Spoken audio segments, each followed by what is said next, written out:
Kemudian yang ketiga, dia sudah betul-betul tidak berbicara dalam satu bidang ilmu kecuali kalau dia sudah faham, sudah mumpuni, sudah punya ilmu. Maka jangan berani tampil sebelum ilmumu cukup. Betul. Kemudian dia sudah punya guru, dia sudah duduk bersama ulama, dia sudah belajar, apa yang dia sampaikan dia sudah pelajari, dan dia sudah faham, duduk di hadapan para ulama. Nah, kasih peringatan itu Syekh Harry Pras ini sering tampil, bahkan tampilnya ngawur. Kenapa?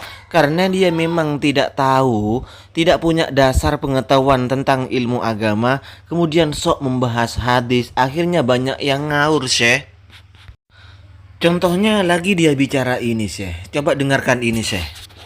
Ibnu Katsir adalah muridnya Ibnu Taimiyah, yang dimana seluruh pesantren yang ada di Indonesia hampir semuanya menggunakan tafsir Ibnu Katsir. Dan Anda membenci Ibnu Taimiyah, mau kemana kalian itu?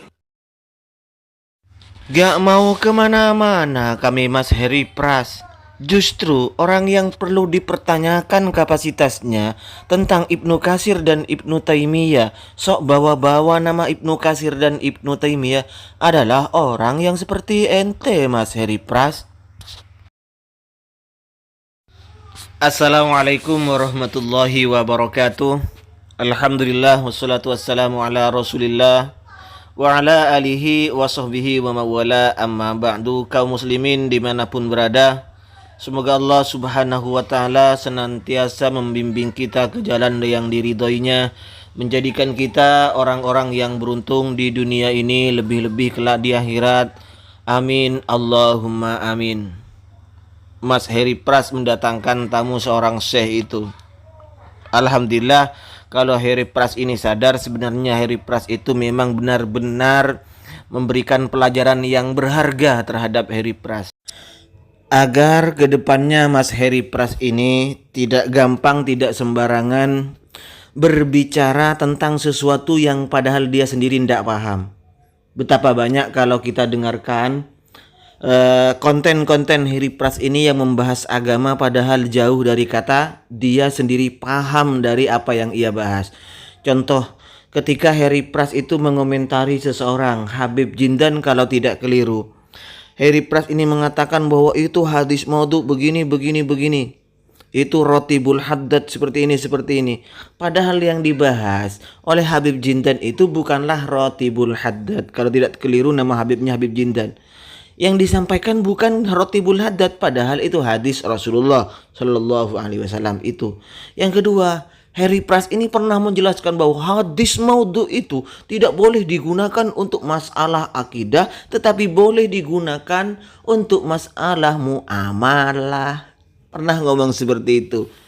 Dan banyak lagi. Harry Pras ini berbicara padahal dia sendiri tidak mengerti apa yang ia bicarakan, termasuk pernah membahas masalah ilmu nahu. Padahal dirinya tidak punya kemampuan di bidang itu. Kenapa kok bahas-bahas itu? Oke, kini dia bawa-bawa bahwa Ibnu Taimiyah punya murid Ibnu Katsir. Dan Ibnu Katsir tafsirnya ini, tafsir Ibnu Katsir banyak dipelajari di pesantren-pesantren. Mau kemana kalian? Orang-orang yang mempelajari tafsirnya Ibnu Katsir kok membenci Ibnu Taimiyah. Pras. Gini ya Pras, sekali lagi, kalau Anda tidak paham tidak usah ngomong ya. Kalau Anda belum paham apa tentang isinya tafsir Ibnu Katsir, kalau Anda belum paham apa isinya kitab-kitab Ibnu Taimiyah, Anda tidak usah ngomong lah Pras ya. Anda pernah baca tafsir Ibnu Katsir? Kalau pernah, berapa halaman? Anda pernah pegang kitabnya Ibnu Taimiyah? Kalau pernah, berapa halaman? Bahkan bilang-bilang mau kemana ente? Membenci Ibnu Taimiyah. Siapa yang membenci Ibnu Taimiyah? Padahal yang banyak diamalkan oleh warga NU itu adalah pernyataan-pernyataan dari Ibnu Taimiyah dan Ibnu Katsir. Pras, mau contoh? Oke, kita buka. Kita buka kitab-kitabnya Ibnu Katsir dan Ibnu Taimiyah itu diantaranya saja ya Pras. Pertama, kita buka tafsir Ibnu Katsir. Anda kan bilang tadi tafsir Ibnu Katsir itu banyak dikaji di pesantren-pesantren. Oke, Kita turuti kemauan Anda. Tafsir Ibnu Katsir juz pertama, yaitu menafsiri ayat wa ma arsalna mir rasulin illa liyuta'a ila akhirih pras. Walau annahum idzalamu anfusahum, jika orang-orang muslimin itu berbuat zalim terhadap dirinya sendiri. Penafsiran ayat ini yursidu ta'ala al-usata wal mudhnibin. Allah memberikan rangsangan, Allah memberikan petunjuk, irsyad terhadap orang-orang mukmin, orang-orang muslim yang bermaksiat, yang melakukan dosa, idza waqa'a minhumul khata' wal isyan.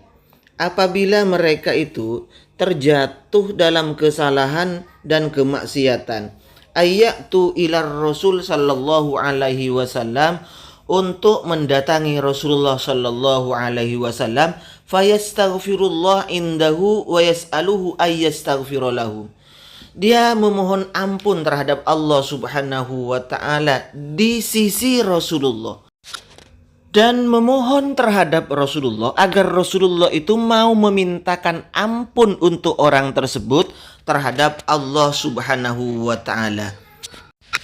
Fa innahum idza fa'alu dzalika taballahu 'alaihim wa rahimahum ghafara lahum.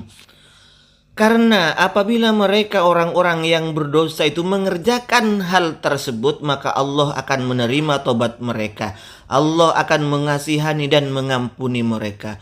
Walihadza qala, karena ini Allah Subhanahu wa taala berfirman, la wajadullaha tawwabar rahimah, maka mereka akan mendapatkan Allah Subhanahu wa taala Az-Zat yang maha pengampun, Zat yang maha kasih sayang. Kemudian Ibnu Katsir melanjutkan, waqad dzakara jama'atun minhum asy-Syaikh Abu Nasr bin Sabbagh fi kitabih Asy-Syamil al-Hikayah al-Masyhurah anil Utbi. Kemudian Ibnu Katsir melanjutkan bahwa ada jamaah termasuk di antara golongan ulama, termasuk di antaranya Syekh Abu Nasr As-Sabbagh dalam kitabnya Asy-Syamil, menyebutkan apa? Hikayah yang sudah terkenal dari Utbi. Qala Utbi ini berkata, kuntu jalisan inda qabrin Nabi. Saya duduk di sisi kuburan Rasulullah sallallahu alaihi wasallam. Faja'a a'rabiyun faqala assalamu alayka ya Rasulullah. Kemudian datang orang A'rab, datang orang Badui, seraya ia menyampaikan salam terhadap Rasul, assalamu alayka ya Rasulullah. Sami'tullaha yaqul. Kemudian si Badui ini melanjutkan, saya mendengar Allah Subhanahu wa taala berfirman, walau annahum idzalamu anfusahum ja'uka fastaghfirullah wastaghfara lahumur rasul lawajadullaha tawwabar rahimah. Andaikan orang mukminin ini berbuat zalim terhadap dirinya sendiri, kemudian datang kepadamu Muhammad, kemudian minta ampun terhadap Allah Subhanahu wa taala dan memohon kepada kamu agar kamu memintakan ampun terhadap Allah Subhanahu wa taala, maka orang-orang mukmin yang datang kepadamu itu akan menemukan Allah Subhanahu wa taala, Zat yang maha menerima tobat, Zat yang maha mengampuni, dan Zat yang sangat kasih sayang. Jadi orang Badui membacakan ayat tersebut. Wa qad ji'tuka mustaghfiran li dzambi. Rasul, aku datang mendatangimu, mendatangi kuburanmu, mustaghfiran li dzambi, untuk memintakan ampun terhadap dosaku. Mustashfi'an bika ila rabbi.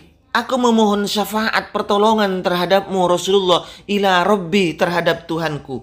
Tsumma ansha'a yaqul. Kemudian orang Badui itu membawakan sebuah syair dalam bahar basit ini ya. Ya khaira man dufinat bil qa'i a'zamuhu fataba min tibihinnal qa'u wal akamu. Setelah membaca syair itu, suman sarafal arabi, Badui itu pulang, faghalabatni aini. Kemudian Utbi ini tertidur. Fara'aitun nabiyya sallallahu alaihi wasallam finnaum.